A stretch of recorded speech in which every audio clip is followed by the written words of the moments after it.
Hello दोस्तों, स्वागत है आपका हमारे यूट्यूब चैनल में। तो पिछली वीडियो में मैंने आपको बताया कि हम लोग 12th में सबसे पहले अलजेब्रा पढ़ेंगे। तो अलजेब्रा में सबसे पहले आपका मैट्रिक्स है। तो आइए स्टार्ट करते हैं। तो सबसे पहले मैंने कहा आपसे हमें पढ़ना है मैट्रिक्स, मैट्राइसेस। ठीक, तो आइए सबसे पहले जान लेते हैं मैट्रिक्स होता क्या है। तो इसकी सबसे पहले डेफिनेशन लिख लेते हैं। डेफिनेशन, इसकी परिभाषा क्या है?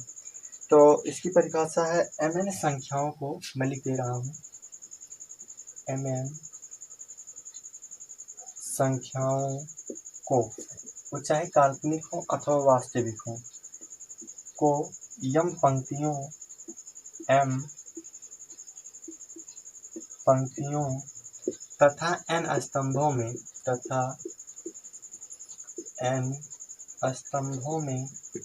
व्यवस्थित करने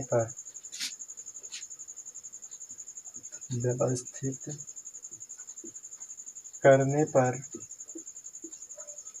प्राप्त सारणी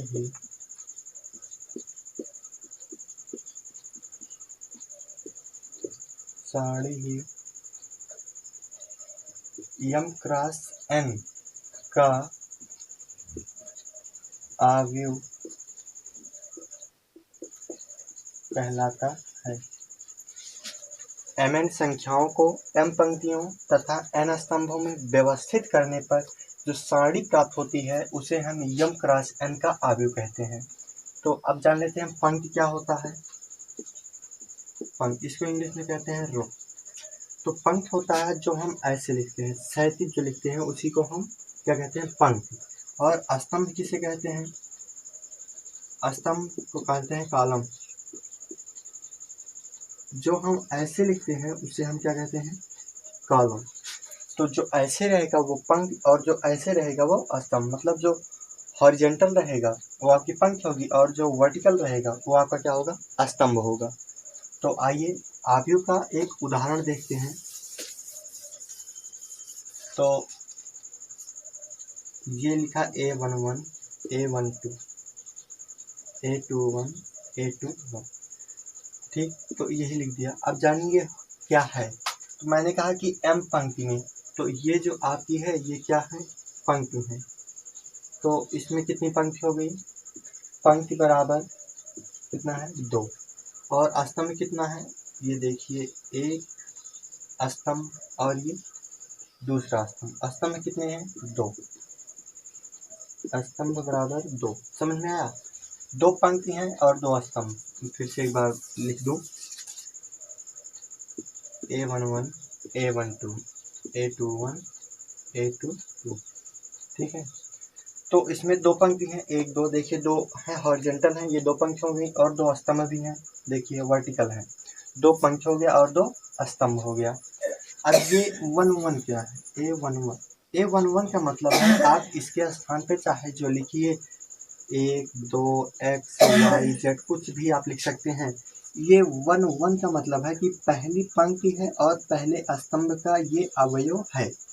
जो A12 लिखा गया है इसका मतलब है कि ये पहली पंक्ति के दूसरे स्तंभ का अवयव है। A12 देखिए, पंक्ति कौन सी है, पहली है ना, पहली पंक्ति है R1 और कॉलम किस चौथा है, दूसरा है ना।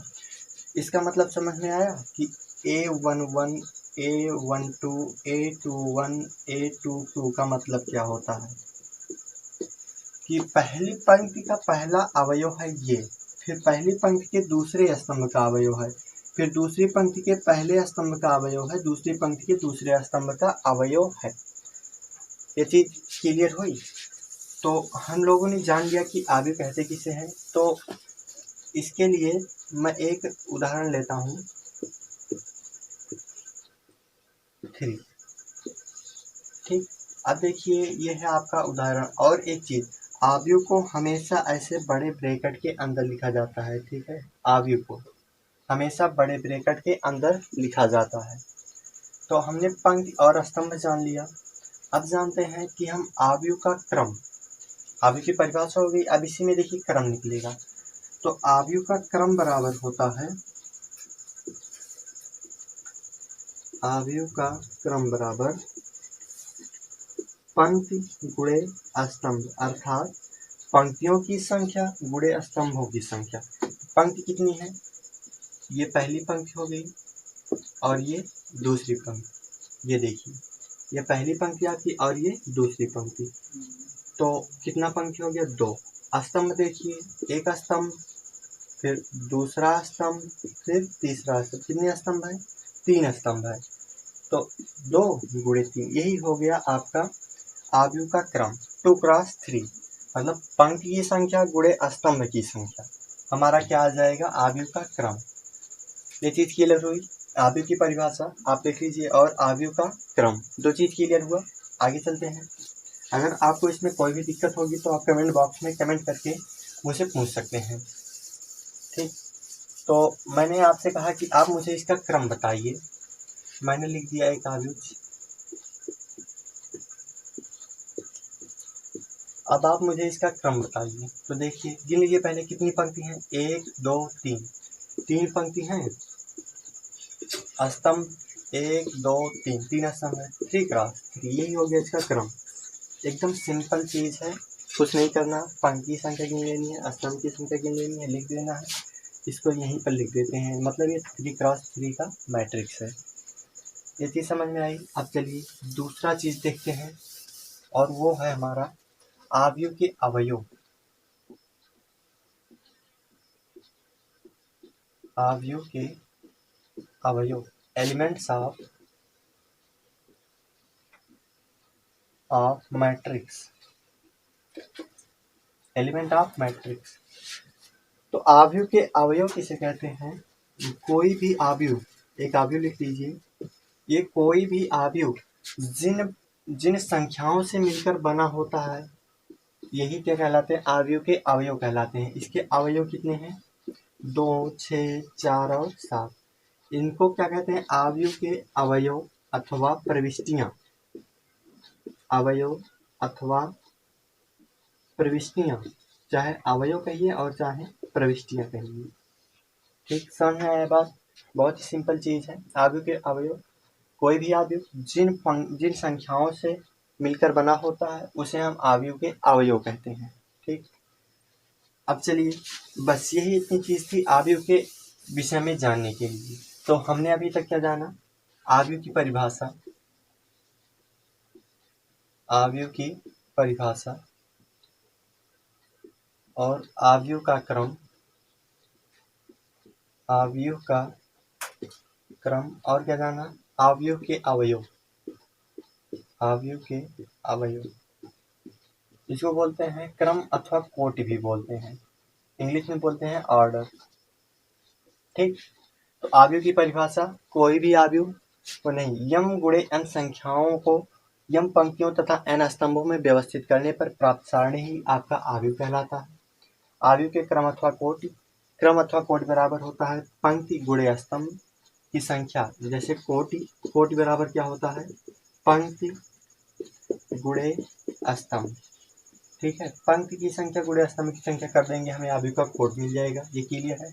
आव्यूह के अवयव, कोई भी आव्यूह जिन संख्याओं से मिलकर बना होता है उन्हें हम आव्यूह के अवयव कहते हैं।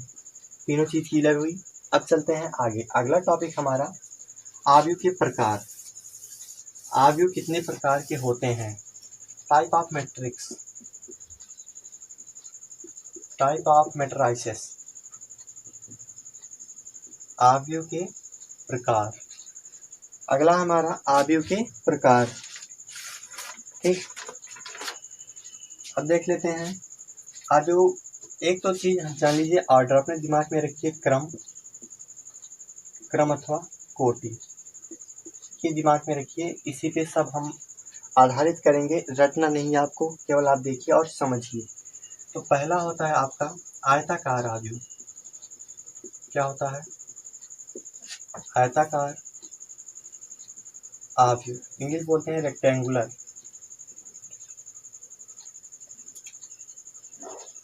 रेक्टेंगुलर मैट्रिक्स, इसकी परिभाषा लिख लीजिए आप। ऐसा अवयव जिसमें पंक्तियों की संख्या स्तंभों की संख्या के बराबर न हो। ऐसा अवयव जिसमें पंक्तियों की संख्या स्तंभों की संख्या के बराबर ना हो आयताकार अवयव कहलाता है।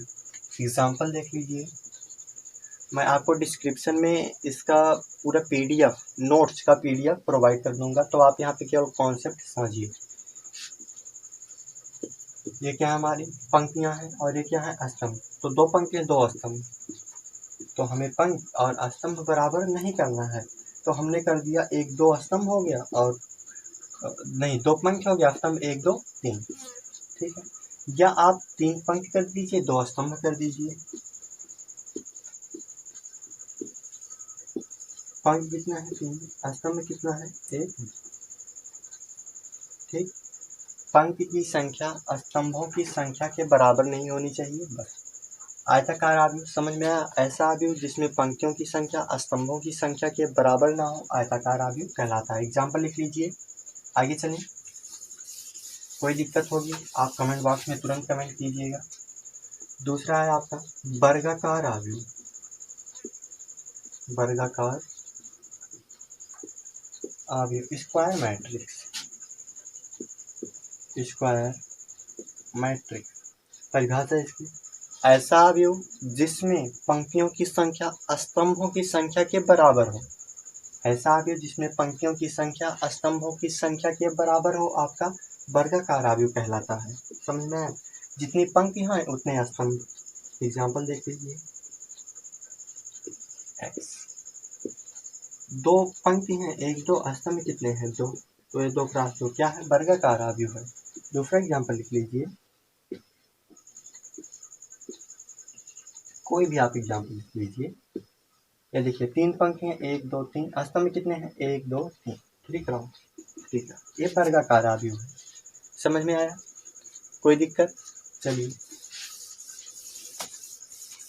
देखिए, रटिए मत। आयताकार अवयव में पंक्ति की संख्या बराबर स्तंभ की संख्या ना हो, वर्गाकार में पंक्ति की संख्या बराबर स्तंभ की संख्या हो, ठीक है। हाँ, एक चीज अब जानिए, वर्गाकार अवयव में मैंने लिख दिया ये वर्गाकार अवयव है। अब इसी में होता है मुख्य विकर्ण, ठीक। मुख्य विकर्ण क्या होता है इसकी परिभाषा लिख लीजिए, ऐसा वर्ग अवयव नहीं वर्ग अवयव के प्रति वे अवयव, वर्ग अवयव के वे अवयव, ये क्या है A11 है, A12 है, A21 है, A22 है। देखिए यही तो मैंने आपको बताया था, पहली पंक्ति का पहला स्तंभ दूसरी पंक्ति का दूसरा, ठीक। तो वर्ग अवयव मतलब वर्ग अवयव के वो अवयव जिनके लिए I बराबर क्या हो J, इसी को बोलते हैं I और इसी को बोलते हैं J। I मतलब एक मिनट, ये चीज छूट गई थी आपकी, लिख लीजिए यहाँ पे। I बराबर होता है पंक्ति की संख्या, I क्या होता है पंक्ति की संख्या, और J क्या होता है J बराबर स्तंभ की संख्या। ये चीज आप नोट कर लीजिए, छूट गया था, ठीक है। I क्या होता है पंक्ति की संख्या और J स्तंभ की संख्या, मतलब इसमें ये I बराबर A11 में I बराबर 1 है और J बराबर भी क्या है 1 है, ठीक है। ये चीज नोट कर लीजिए। अब देखिए, अब समझिए, अब समझिए, वर्ग अवयव के वे अवयव जिनके लिए I बराबर J हो, I बराबर क्या हो J हो, वही मुख्य विकर्ण कहलाते हैं। तो A11 ये है मुख्य विकर्ण के अवयव, हाँ, क्योंकि I भी एक है J भी एक है, तो यही हो गए आपके मुख्य विकर्ण का ये अवयव है। A12 है, A12 ये है नहीं, क्योंकि इसमें I एक है J कितना है 2 है, ये नहीं। A21 है, इसमें ये 2 है ये एक नहीं है। A22 है, हाँ देखिए एक है, ये भी 2 है 2 है, I का मान 2 है J का मान 2 है, तो मतलब यही आपके मुख्य विकर्ण होते हैं, ठीक है। वर्ग अवयव के वे अवयव जिनमें I बराबर J हो क्या कहलाते हैं आपके मुख्य विकर्ण कहलाते हैं। इसको नोट कर लीजिए, बहुत ही इंपॉर्टेंट चीज है, आगे बहुत काम देगा आपको, ठीक है। तो आगे चलते हैं, इसमें आपको एक परिभाषा लिखनी क्या है मुख्य विकर्ण, मुख्य विकर्ण इसको बोलते हैं मेन डायगोनल, मेन और प्रिंसिपल डायगोनल, ठीक। उसके बाद तीसरा है आपका क्षैतिज आव्यूह। क्या है? क्षैतिज आव्यूह, हॉरिजेंटल, हॉरिजेंटल मैट्रिक्स। ठीक। क्या आपका हॉरिजेंटल मैट्रिक्स क्षैतिज आव्यूह, ऐसा आव्यूह जिसमें पंक्तियों की संख्या स्तंभों की संख्या से कम हो, क्या कहलाता है? आपका क्षैतिज आव्यूह कहलाता है। जो पंक्ति है आपके 2 4 ये पंक्ति है, जो पंक्ति की संख्या हो वो स्तंभों से क्या हो? कम हो, तो वही आपका क्या कहलाता है? क्षैतिज आव्यूह कहलाता है। इसमें पंक्ति कितनी है? 2 और स्तंभ कितने हैं? 3। 1 2 पंक्ति है और 1 2 3 स्तंभ है। अगर आप इसको 3 कीजिए, इसको 4 कर दीजिए, मतलब जो पंक्ति की संख्या है वो हमेशा स्तंभ से क्या होनी चाहिए? कम होनी चाहिए। परिभाषा लिख लीजिए, ऐसा आव्यूह जिसमें पंक्तियों की संख्या स्तंभों की संख्या से कम हो क्षैतिज आव्यूह कहलाता है। ठीक, कोई दिक्कत? आगे चलते हैं। 3 हो गया। चौथा है आपका क्षैतिज हो गया ऊर्ध्वाधर आव्यूह। ऊर्ध्वाधर आव्यूह, हॉरिजेंटल मैट्रिक्स नहीं, वर्टिकल मैट्रिक्स। अब देखिए ऊर्ध्वाधर आव्यूह क्या होता है? ऐसा आव्यूह जिसमें पंक्तियों की संख्या स्तंभों की संख्या से अधिक हो। इसमें कम था, इसमें अधिक हो जाएगा। ऐसा आव्यूह जिसमें पंक्तियों की संख्या स्तंभों की संख्या से अधिक हो ऊर्ध्वाधर आव्यूह कहलाता है। जैसे 2 4 6 8, समझ में आया? ये कितने का है? 3 क्रॉस 2 का। इसमें पंक्ति की संख्या आपकी ज्यादा होनी चाहिए और इसकी क्या होना चाहिए? स्तंभ का कम होना चाहिए। ऐसा भी जिसमें पंक्तियों की संख्या स्तंभों की संख्या से कम हो ऊर्ध्वाधर आव्यूह कहलाता है। ठीक है, आगे चलिए आगे चलते हैं। उसके बाद है आपका पंक्ति आव्यूह।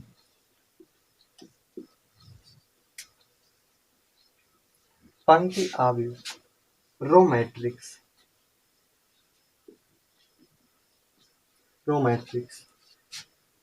ऐसा आव्यूह जिसमें केवल एक पंक्ति हो, केवल एक पंक्ति हो, जैसे A B C, इसमें केवल एक पंक्ति हो।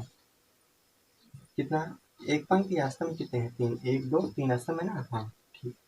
ऐसा भी जिसमें केवल एक पंक्ति हो, पंक्ति आव्यूह या पंक्ति सदिश कहलाता है। इसको पंक्ति सदिश भी बोलते हैं। ऐसा भी जिसमें केवल एक पंक्ति हो, पंक्ति आव्यूह या पंक्ति सदिश कहलाता है।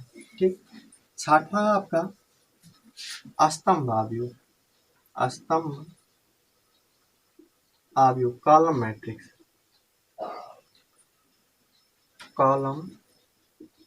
मैट्रिक्स। ऐसा आव्यूह जिसमें केवल एक स्तंभ हो। स्तंभ जैसे यहाँ पे मैं लिख दे रहा हूँ 2 4 6, ये कितने का है? 1 2 3 पंक्ति है, स्तंभ कितना है? ऐसा भी जिसमें केवल एक ही क्या हो? स्तंभ हो, वही आपका स्तंभ आव्यूह कहलाता है, जिसको स्तंभ सदिश भी बोलते हैं। ठीक है, तो ये 6 प्रकार के हैं। 6 प्रकार के आपको समझ में आया? इसको रटना नहीं है, मैंने आपको परिभाषा बताने के लिए लिखवा दिया था। अब देखिए इसको मैं कैसे रिलेट कर देता हूँ। इसको मैं इरेज कर दे रहा हूँ, इंग्लिश आप लिख लीजिएगा, काम लगेगा आपको भी। अब देखिए आयताकार आव्यूह में मैंने क्या बताया आपको? जिसमें पंक्तियों की संख्या बराबर स्तंभों की संख्या ना हो, जिसमें पंक्ति स्तंभों की संख्या के बराबर ना हो। और इसमें क्या बताया मैंने आपको कि पंक्तियों की संख्या बराबर स्तंभों की संख्या हो, तो वही क्या कहलाता है? वर्गाकार आव्यूह कहलाता है। मुख्य विकर्ण की परिभाषा आपने लिखा ही। क्षैतिज आव्यूह किसे कहते हैं? जिसमें पंक्तियों की संख्या आपका क्या होना चाहिए? कम होना चाहिए। किससे? स्तंभों से। जिसमें पंक्तियों की संख्या आपकी स्तंभों से क्या होनी चाहिए? कम, वही क्षैतिज आव्यूह कहलाता है। कम होनी चाहिए ना, तो ऐसे चिन्ह लगेंगे। और ऊर्ध्वाधर आव्यूह में पंक्तियों की संख्या क्या होनी चाहिए? अधिक होनी चाहिए। किससे? स्तंभों से। पंक्तियों की संख्या क्या होनी चाहिए? स्तंभों से अधिक। पंक्ति आव्यूह में क्या होता है? एक पंक्ति होगी, केवल एक पंक्ति, और स्तंभ आव्यूह में क्या होगा, केवल एक स्तंभ। ठीक है, तो ये 6 देखिए याद कर लीजिए। आयताकार आव्यूह में पंक्तियों की संख्या स्तंभों की संख्या के बराबर नहीं होगी। वर्गाकार आव्यूह में पंक्तियों की संख्या स्तंभों की संख्या के बराबर होगी। क्षैतिज आव्यूह में पंक्तियों की संख्या कम होगी। देखिए थोड़ा वाला लगाना चाहिए। पंक्तियों की क्षैतिज आव्यूह में पंक्तियों की संख्या कम होगी स्तंभों में, और ऊर्ध्वाधर आव्यूह में पंक्तियों की संख्या स्तंभों से क्या होगी, ज्यादा होगी। पंक्ति में केवल एक पंक्ति होगा और स्तंभ आव्यूह में केवल एक स्तंभ होगा। अच्छी परिभाषा आपको याद हो गई, रटना नहीं है, आप केवल कॉन्सेप्ट समझ लीजिए बस। आयताकार आव्यूह में पंक्तियों की संख्या स्तंभों के बराबर नहीं होगी। वर्गाकार आव्यूह में पंक्ति की संख्या स्तंभों की संख्या के बराबर होगी। क्षैतिज आव्यूह में पंक्ति की संख्या कम होगी, स्तंभों की संख्या अधिक होगी। ऊर्ध्वाधर आव्यूह में पंक्ति की संख्या अधिक होगी, स्तंभ की संख्या कम होगी। पंक्ति आव्यूह में केवल एक पंक्ति होगा, स्तंभ आव्यूह में केवल एक स्तंभ होगा। ठीक, 6 तैयार हो गए। आगे चलिए, आगे चलते हैं। ये 6 आप याद कर लीजिए, रखना नहीं है, केवल आप इसको समझिए बस। इसको क्या कीजिए, समझिए। तो 6 हो गया, आप 7 हो। अभी तक देखिए हमने पढ़ा उसके ऑर्डर के स्थान पर, पंक्ति और स्तंभों की संख्या के आधार पर। जिसमें पंक्ति और स्तंभ होते हैं उसको बोलते हैं ऑर्डर के आधार पर। अभी तक हमने पढ़ा बेस ऑन ऑर्डर। किस पर पढ़ा, बेस ऑन ऑर्डर। अभी तक हम क्या कर रहे थे, पंक्ति की संख्या कम ज्यादा कर रहे थे, बराबर कर रहे थे, बराबर नहीं कर रहे थे, एक पंक्ति दे रहे थे, एक स्तंभ दे रहे थे, तो वो केवल ऑर्डर पे था। अब जो पंक्ति है उसके अंदर भी एलिमेंट है। अब पढ़ लेते हैं based on element, based on elements. तो अभी तक हमने जो पढ़ा वो क्या था आपका, बेस्ड ऑन ऑर्डर था। अब आया बेस्ड ऑन एलिमेंट्स। ठीक, बेस्ड ऑन एलिमेंट्स में है आपका पहला है आपका based on elements. Based on order हो गया, अब बेस्ड ऑन एलिमेंट्स पे आते हैं। इसमें है पहला आपका विकर्ण आव्यूह, विकर्ण आव्यूह, डायगोनल मैट्रिक्स, डायगोनल मैट्रिक्स। ठीक है, अब देखिए विकर्ण, मैंने आपको बताया था विकर्ण आव्यूह, वहां पे मैंने आपको क्या बताया था, विकर्ण, मुख्य विकर्ण। तो विकर्ण आव्यूह इसी मुख्य विकर्ण से रिलेटेड है। तो इसकी परिभाषा है, ऐसा वर्ग आव्यूह जिसके मुख्य विकर्ण के अतिरिक्त सभी अवयव क्या हो, शून्य हो। मैंने आपको वर्ग आव्यूह लिखकर बताया था जिसमें पंक्तियों की संख्या स्तंभों की संख्या के बराबर हो, और मुख्य विकर्ण मैंने बताया था जिसमें i बराबर j हो, वही आपका होता है मुख्य विकर्ण। तो इन्हीं को छोड़कर जो शेष बचे हैं ये सभी जीरो हो जाएं। क्या हो जाएं, जीरो हो जाएं। ये ऊपर और नीचे के सभी क्या हो जाएं, जीरो हो जाएं। यही आपका हो जाएगा मुख्य विकर्ण आव्यूह। यही आपका क्या होगा, विकर्ण आव्यूह। ऐसा आव्यूह जिसमें मुख्य विकर्ण को छोड़कर शेष सभी अवयव क्या हो, शून्य हो, विकर्ण आव्यूह कहलाता है। समझ में आई बात। एग्जाम्पल लिख लीजिए, परिभाषा लिख लीजिए। ऐसा वर्ग आव्यूह जिसमें मुख्य विकर्ण के अतिरिक्त सभी अवयव क्या हो, शून्य हो, विकर्ण आव्यूह कहलाता है। क्लियर है। चलिए अगला है आपका अदिश आव्यूह। विकर्ण आव्यूह कंप्लीट हुआ। चलते हैं अगला अदिश आव्यूह। क्या है, अदिश आव्यूह। अदिश आव्यूह, इसको इंग्लिश में कहते हैं स्केलर मैट्रिक्स। अदिश आव्यूह स्केलर मैट्रिक्स, ऐसा वर्ग आव्यूह जिसके मुख्य विकर्ण के सभी अवयव समान हैं। विकर्ण आव्यूह मैंने क्या बताया था, मुख्य विकर्ण के सभी अवयव क्या हो, उनको छोड़ने के बाद जो शेष सभी हो वो जीरो हो जाएं। और अदिश आव्यूह में क्या होगा, जो मुख्य विकर्ण के अवयव हो वो समान हो जाएं। जो मुख्य विकर्ण के अवयव हैं मैंने आपको बताया था, देखिए मैं एग्जांपल लिख दे रहा हूँ। विकर्ण आव्यूह में इसको छोड़ने के बाद, विकर्ण आव्यूह में इसको छोड़ने के बाद ये सभी क्या हो गए थे, जीरो, ऊपर और नीचे वाले। अब देखिए अदिश आव्यूह में क्या होगा, ये जो तीनों हैं ये एक समान हो जाए। कितने हो जाए, मान लीजिए ए आप कुछ भी मान लीजिए 2 3 4 6, ठीक है। तो ये जो समान हो जाए विकर्ण आव्यूह में मैंने बताया था नीचे और ऊपर के विकर्ण आव्यूह को छोड़कर फिर सभी जीरो हो। अदिश आव्यूह में जो विकर्ण आव्यूह के तत्व हो वो समान हो, विकर्ण अवयव में जो मुख्य विकर्ण के तत्व हो वो सभी क्या हो, समान हो, वही आपका कहलाता है अदिश अवयव। अब ये चीज क्लियर है। चलिए आगे चलते हैं।